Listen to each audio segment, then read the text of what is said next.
नमस्कार मित्रांनो, तुमचं पुन्हा एकदा आपल्या चॅनलवर स्वागत आहे. आज आपण आलो आहोत नाशिकजवळील पेरूची वाडी या सुंदर आणि शांत ठिकाणी. इथे सगळ्यात आधी लक्ष वेधून घेतात ते हे रंगीबिरंगी पक्षी आणि त्यांचा गोड आवाज. हा आहे इग्नवा.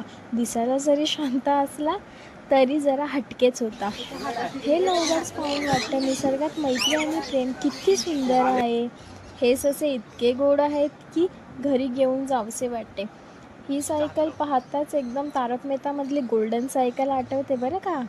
इथे तुम्हाला इमू पण पाहायला मिळतो. खूप वेगळा आणि इंटरेस्टिंग असा प्राणी आहे हा. ससारा कॅमेरा बघून बघतोच म्हणाला आज नाही, मूड नाही.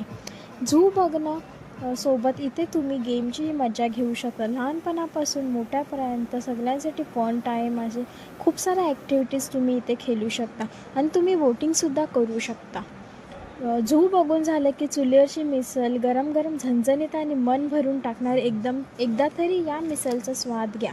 तुम्हाला असं शांत वातावरण अनुभवायला घ्यायचं असेल तर पेरूची वाडीला नक्की भेट द्या. आणि हा ब्लॉग आवडला असेल तर लाईक, शेअर आणि सबस्क्राईब करा आणि चॅनलला सपोर्ट करा. थँक्यू.